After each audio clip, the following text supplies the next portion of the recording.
In the future, we are at Action Park and we are going to die. Welcome back, Space Cadets, to another lovely day at the theme park of death. Yes. Like I said, a little joke about that. Like I said, if you do want to see that... Oh no, I used the wave beam! How dare you! Those You blocks didn't see it coming. You did, you motherfucker! How could you?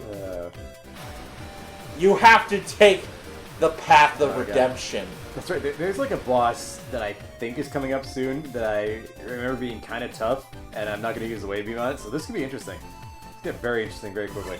Okay, cool. Suckers.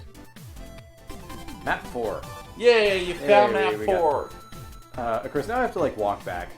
Whenever you get like the power-ups for your gun or for Sophie, basically anything that's not the map, they'll send you back to the beginning of the zone so you don't have to walk back. But here we have to do it. So let's take the other way. Let's that's the power for. So how does this theme park manage to kill us? Well, waves, horrifying that. Yeah, the space guy is gonna be like, oh damn, Hal sucks at this water section. And it's like every time I've done that so far is because I bothered to like look down at the timer to make sure that we're like still recording, and that I didn't like make some stupid mistake like I did way back when we were doing like Zelda 1. Oh yeah, yeah, because there was like 10 minutes where we thought we were recording and we weren't. God, that was embarrassing. Yeah, because I'm like the tech guy in addition to adding flavor. Yeah, and I provide the equipment on occasion. I was gonna say, Dave provides the most flavor. Thank you. I do try. Your encyclopedic knowledge of comic books and nerd culture is definitely a boon to us. Yeah, no, there's just a lot of weird stuff that I tend to focus on. My obsessive love of Mega Man and Xenogears. It just fills in the gaps. You're just like, Xenoman! Yeah, I don't know, like, if we can get like some kind of like social media presence going properly where we can actually communicate with like fans, then I would love to kind of put up like some polls as to what they would like to see us play. Yeah, no, I've done that. That would give us a better... I actually did a poll on my Twitter feed for who's the most influential character, the comedian or the Punisher. Uh-huh. Well, the reason I did it was I was actually talking about comics that influenced the 90s and how Watchmen and Dark Knight Returns only seem to be the ones that get brought up, when X-Men and the Punisher are also very huge parts of the major trend of the time. Like, that's just, you know, me being like, oh, yeah, no. Like, I love Watchmen. I think Watchmen's one of the most important graphic novels of all time. Yeah, it's a good one. It's historically important, but it's the sewer is plugged up with garbage. But it's the only one normies ever bring up to the table of how comic books in the 90s were changed. And it's like, okay, listen, motherfucker. Let's talk. I feel like that kind of happens a lot, though. Like, it's like the equivalent of like Final Fantasy VII or something. Yeah. Where everybody's like, RPGs changed, or like games changed and become more cinematic, and then they completely kind of forget about a lot of other really good titles around that time. Well, like, no, you're not wrong, and... Yeah, it's the Final Fantasy VII effect. Like, and that's not even almost the only other JRPG all the time. And there's also another factor, is that these were just trends that were starting to happen anyway, that other games were also adopting as a thing. Like, one of the reasons why I bring up Watchmen is that Watchmen wasn't the one that made the switch to darkness in comics. Comics in general were just getting darker. Like, that was just kind of the thing, and Watchmen was kind of like, oh... Like, yeah, it's a trend, and then that particular work happened to do the trend very well. I actually would argue not necessarily doing it well. I think it made it more well-known to normies. Oh, well, there's that. I think because it's like this. To me, it's like this. It's the thing that makes the trend obvious to a lot of people. And that's actually... And that's actually a very important thing, too. Just like how Final Fantasy VII made the JRPG trend. Yeah, no. Look, Final Fantasy VII made JRPGs popular for better or worse. They were very much a niche thing. And people argue, I remember them on the SNES, and I'm like, yeah, but, like, the PlayStation era. Like, a lot of people, like, in general, that's when I started to notice JRPGs. Like, I remember when I was playing Pokemon, and I was like, what is this shit? Yeah, here we go, another opportunity to use those stupid flash bombs. Which actually do cripple enemies. So I should point something out. I don't think Pokemon actually is shit. I was just shocked that it was a turn-based game. I remember when I first played Pokemon, my initial exposure to RPGs before that, like JRPGs, was through Super Mario RPG. Like, so that was like the only other thing I understood. And I remember being very like, whoa, and like the battle's turn-based and I can take my time to think about what I'm doing. Yeah. Because before then it was like all action games. Like I was playing Super Mario and Mega Man X, and like the most closest to an RPG I had played at that point was The Legend of Zelda. Yeah, and I didn't grow up with a lot of PC games in general, or much. By the way, controversial opinion. No, Zelda is not an RPG. I don't think it's controversial, or at least it shouldn't. I forget when that was like a thing where people were like, Zelda's an RPG, and then like people were like, no, it's not. It's an action adventure game. I would argue that you could say it's a puzzle game. Yeah, you could argue more that it's a puzzle game than it is an RPG. I can understand.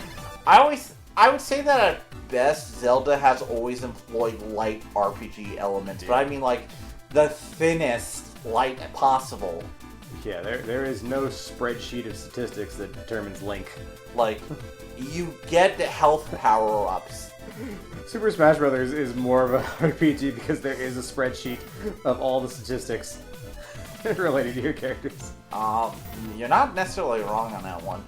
Like, in general, like, there's not, like, planning, resource management. Like, in general, like, there's some resource management in Zelda, but not a lot. Like, the genre is, like, kind of a dumb thing when you get down to it.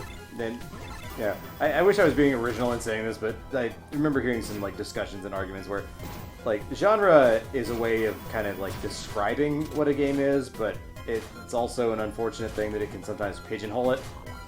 Because most things end up being a combination of elements rather than any one thing. Honestly, I feel like there's a good...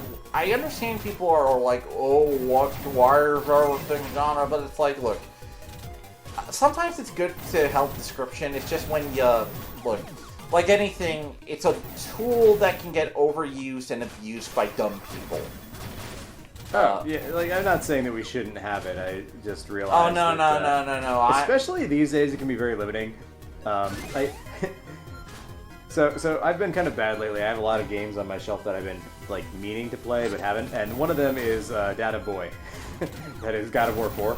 Yeah. And I, like, looked at the game a little bit. I actually started to watch a Let's Play of it and then stopped myself because I'm like, I really like this series. I really want to, like, go in blind. Mm-hmm. But I did notice that they had a lot of, like, RPG elements, like almost like Skyrim-esque in certain places, but it's also still very much like a beat-em-up, hack-and-slash kind of game.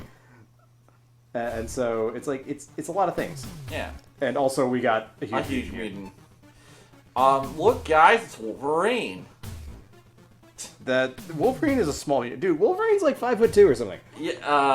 Yeah, he's like short. Wasn't that like a thing in the X-Men films that Hugh Jackman is 6'2", so he's exactly a foot taller than Wolverine is canonically? Yeah. So they would try to shoot him from like creative camera angles to pretend that he wasn't tall, and then by the time they got to the third movie, they're just like, whatever, Wolverine's tall now. Yeah. A lot of artists also don't know this, so they actually draw him pretty tall. But he's supposed to be a short, scruffy dude. He is exactly the short, hairy, angry person you'd expect to come out of Northern Canada. It's true. I was actually shocked when I discovered I was actually taller than him. Like, I don't fancy myself as being all that tall, but I'm taller than him. Like, I'm 6 foot naturally myself, so, like I think I'm like 6'1", 6'2". Something So, Fred appears to have undergone mutant puberty. Well, this is what happens when you get the power of the Chaos Emeralds. You know, okay, yeah, Super Fred over here. I don't. Or what was that being in Sonic Adventure? What was his name? The Bio Lizard? The something like that. I know there was like well, Sonic Adventure there was Chaos, and in Sonic Adventure 2 there was like the Bio Lizard. I was thinking Sonic Adventure 1, where Yeah. Are you thinking of? I mean, this is just Froggy after he hit puberty.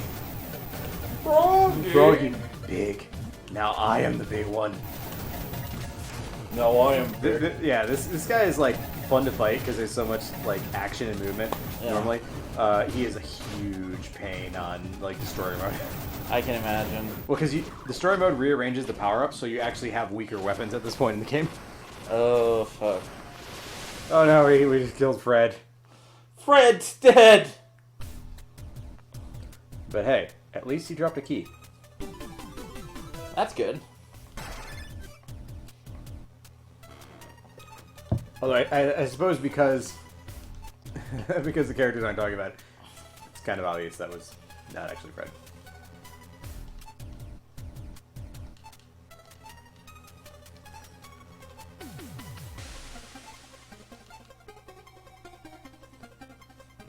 Yeah, they talk about how Fred's signal hasn't moved from the glacier zone. They do have an interesting progression. Like, it kind of feels like the world connects in a natural sense, because we're going from like this wet sewer area heading towards a glacier. So it's like water into ice. That's right, I wanted to go here so that I could call Eve. Yeah. Alright, that picture right there I love. Oh god, yeah, that is such it's Jason in his like Mega Man helmet. I want that action figure now.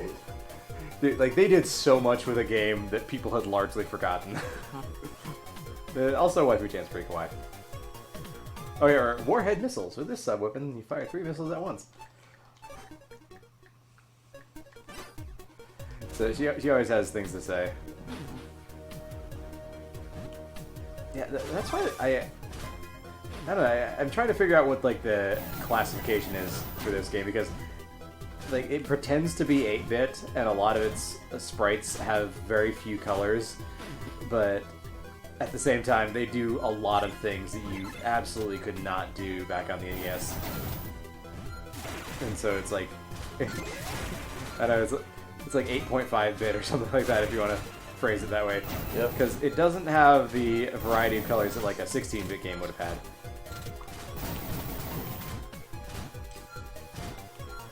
Yep. And I like seeing this. Like Shovel Knight's kind of the same thing, actually, where they introduce a lot of things. Okay. Whereas I think some of the Mega Man 9 and 10 actually were done to spec. Like they could have ported those to the NES if they felt like it. Yeah. But nah, not this one. So let's see. We still have to go. There is a boss one up and to the right. Don't want to miss it. And I'm being a completionist not just because I'm a completionist, but because to actually get the legit ending of this game, you have to have every item up until that point. Yeah. And let's be real, there's actually a whole new area, and like almost like a separate story arc. Yeah.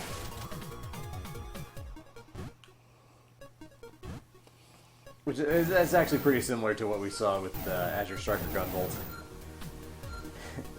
If you remember my Rogue stream. I remember. Yeah. Where the game has like a bad ending kind of, and then when you actually get all the good stuff, then you get like the proper ending. It's like, you didn't get what we needed for the good. Well, I remember the first time I finished this game, I was actually missing a single item, and that item was actually the map of the final area. Oh. So it wasn't even like a weapon or anything, I just forgot to go one direction and somehow didn't get the map of that zone. Fair. So, it's coming. Again, it's not something you can experience via Let's Play form. Yeah. Alright, I'm gonna plasma just get through this quickly. But no, you can sense when the water's coming because the controller begins to vibrate well before it shows up. Oh. So yeah, I could like feel it like 3 seconds before it was coming. Like I said, you use the wave beam just if you feel like it. Oh. Like, Well, you know, like when we're friendly some big bosses and stuff, I'll shy away from it so we can. look, if you want to use it to get through bullshit, I'm okay with that. Get through boring stuff. No, it's gonna get me. Okay, got me. You died. That was the first like legit time where it wasn't because I like distracted myself by like looking at the timer, but kept holding the button. You lost it. You know. There we go. Nah, I'm fine. Well, we have the gun guard, so we can afford to take a hit anyways. Yeah, true. But, oh, if we use the flamer here. I didn't even know you could do this with the flamer. Again, it's like, this is how bad the wave beam is I didn't experiment with the other weapons to know that you could find secret stuff using them. And that's why I'm, like, really glad that in the second one they, like, nerfed it so that you were forced to think about things. That's fair. But you always have to, you know, Yeah. sometimes you don't expect something in a game like this, where... I think they kind of, like, assumed that people... they kind of, like, designed the game for noobs, so to speak, like, or, like, newer players. As opposed to the guy who has played, like, every Mega Man game ever and is like, give me the hard action. Mega Man! Need it! Hard action. Like, I remember... It's like Metal Gear Solid, like Gray Fox. Hurt me more, Snake. Well, I remember when we were at MagFest, and I was like, okay, how do I find Matt? Okay, he's probably watching Mega Man. Let's go. Yeah, that is always my fallback position whenever we go to MagFest. Is like, if you don't know where I am, 9 times out of 10, I'm at the Mega Man-a-thon. And then I'm just like seeing you, and you're like cocooned in your like Mega Man chamber, and you're like, all right, so we're fighting the Spark Salamander. What are you weak to, sir? Spark Salamander. It's like some kind of Mega Man. Spark Salamander. That has limited range. I didn't realize that. He has much tongue. He hit me. Yeah, like this guy goes down incredibly fast to the whole like wave beam. But let's see. Oh, there we go. If they flinch like that, it's basically an indication that it's their weak spot.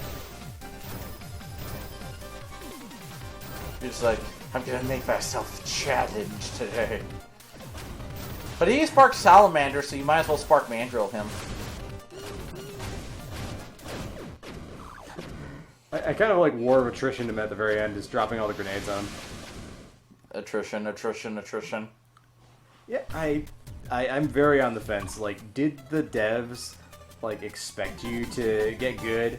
Ooh, Spark Tackle, that's a good one. They probably did. And Yeah, like, did they expect you to get good and so you just like had the wave beam for this part?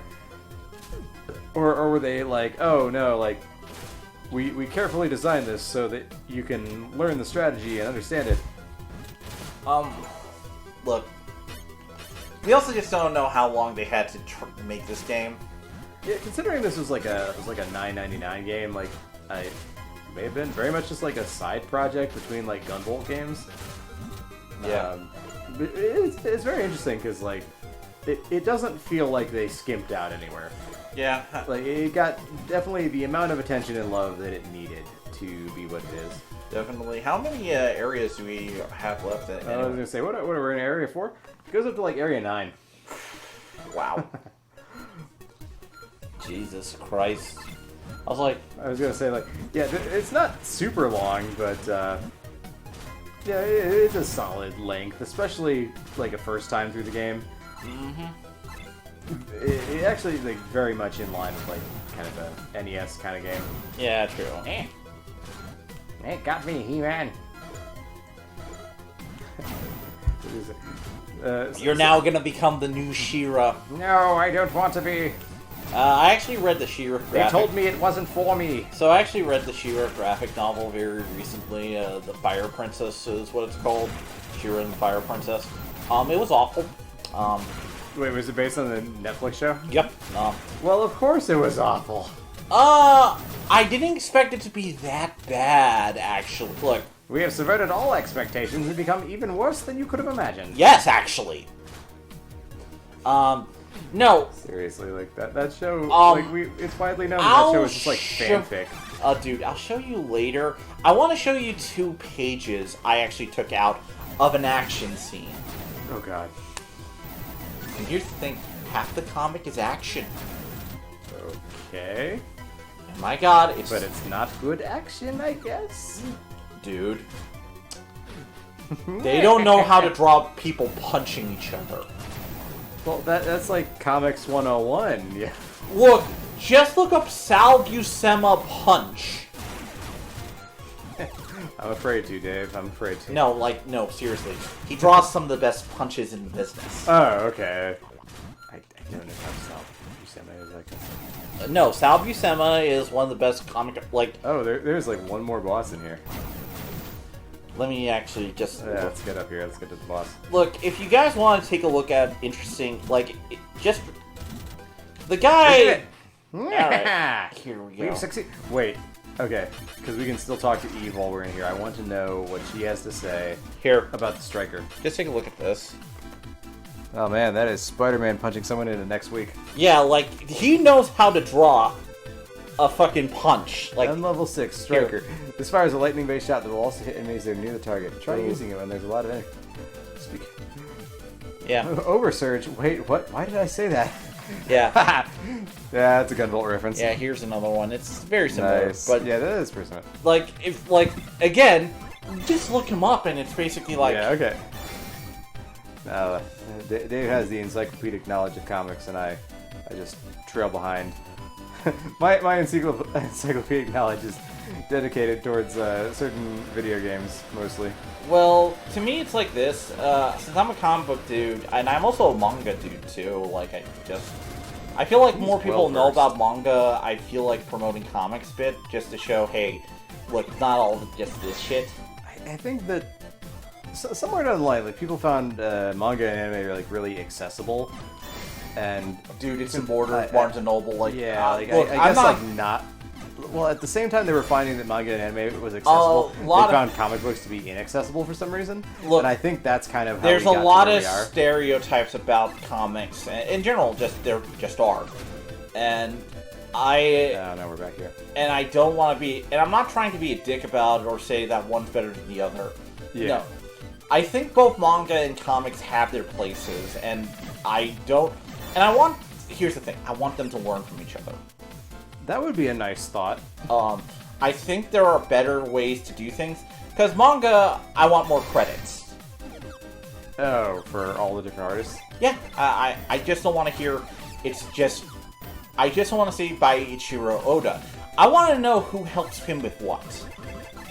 Right, yeah, because they often have, understudies and assistants that do stuff like backgrounds or technology that the main artist isn't too keen on. Yeah, I want to know who does what. You know? It's like a way of life. You can't disrupt the way of life. Fuck that. No, I actually... Alright, what are we fighting here? Dude. Tadroll snack... What? Dude, they were... So I remember this, but that is a funny name. To give you an idea, manga editors were shocked when they noticed that one artist was able to do everything over here. This is one of many fights that has been incredibly trivial by Striker. Yeah. Who cares? They're fucking tadpoles. I know, they're fucking tadpoles. I was gonna say there's actually a weapon. You can do weapon combos in the second game, and one of the weapon combos allows you to essentially recreate the flash field from Magic Striker Gunvolt. Mm-hmm. Maximum shot, a shot that fires a wider beam. Hold the shoot button to charge it, then release to fire. Haven't done that voice in a while. Yeah. I forget where I first heard that or did it to but it was some medieval thing. It was from Warcraft, the medieval band song. I just learned that the secret song in Warcraft 2 is actually. Okay, I need to go all the way back up. Yeah. So in Warcraft 2, there's a cheat song you can find. Yeah. And it's I'm medieval man. Dun dun dun dun. But then apparently that was actually a parody of a song in Command and Conquer. It's like, I'm Mechanical Man. I'm Mechanical Man. And I had a friend who just, like, recently showed me that. And we were trying to compare the dates of when the two games came out to try to figure out which one was parodying who. Yeah. And it ultimately came out that, like, when the Warcraft song appeared, it was like a year or so later in the DLC, or not expansion pack. So it was a parody. So yeah, Warcraft was parodying Command & Conquer. Well, it makes sense. They were rivals back in the day. Oh, they were. Now, because my friend was showing me like all the videos of it where. And now one is owned by Activision and the other EA, and the two must never cross again. Oh God, you're right. I know, right? That's depressing. I'm sorry to say that. So hey, Blizzard, when's World of StarCraft? Huh? I'm waiting for StarCraft Ghost. StarCraft Universe versus World of Warcraft. Because I remember thinking that when they did World of Warcraft, I'm like, I would play a StarCraft Universe game because I thought StarCraft had a fun universe. It does. Although back then I didn't realize that it was just like a parody knockoff of like every sci-fi movie. Well, I was gonna say it's like every sci-fi movie ever. Because, it's basically it's definitely Warhammer. I learned that later, but like along the way I was like, oh, like that's an Aliens reference and that's a Star Wars reference and that's Star Trek. Dude, there's so many. Yeah, like nothing in there is actually original, but that's part of the fun. No, there actually is a little bit of originality in there, and I'll just point it out. Yo, I actually know.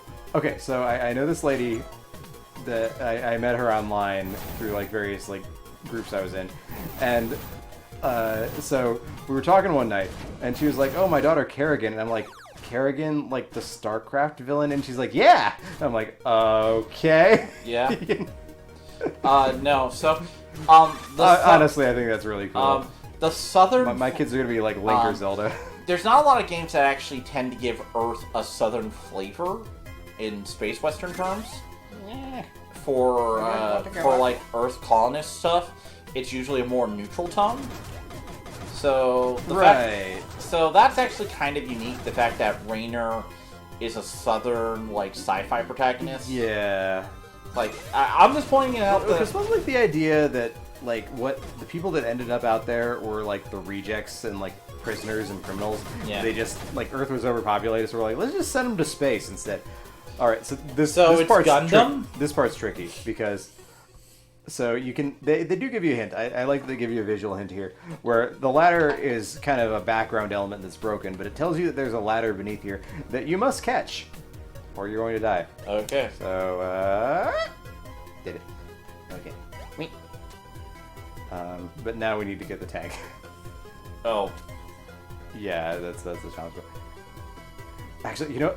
So in Blaster Master 02, there is they have like kind of like sub puzzle levels where like there's like a main zone and then there's like a lot of like mini rooms that you have to deal with. Mm-hmm. And there is one particular one that involved a lot of ladder jumping, including like flames and pits of death, and it was considered so hard at the time of the game's release that when they patched it, they made it easier by like adding some extra like platforms or like ladder to hang on to. And I'm just like sitting there being like, yo, I beat that before you patched it. World 5! World 5, Water World. It's a man-made This is gonna suck. Because Jason is savvy to water levels. Oh, well, yeah, we're in a... Now, we're gonna have to deal with Kevin Costner now. Eve, tell me all about the wetness, please. Tell me about how everyone's wet for me. Froggy! Well, Jason, you are the most attractive and only man left on Earth. At this point, yeah. Look, he's not a man, though. He's a cat. Big the cat. Yeah, he's looking for his Froggy. Froggy. Ship is in the sea. Yay. Alright, Space Cadets. Looks like we're going to be in deep water next time on Hal and Dave's Trip to Jupiter.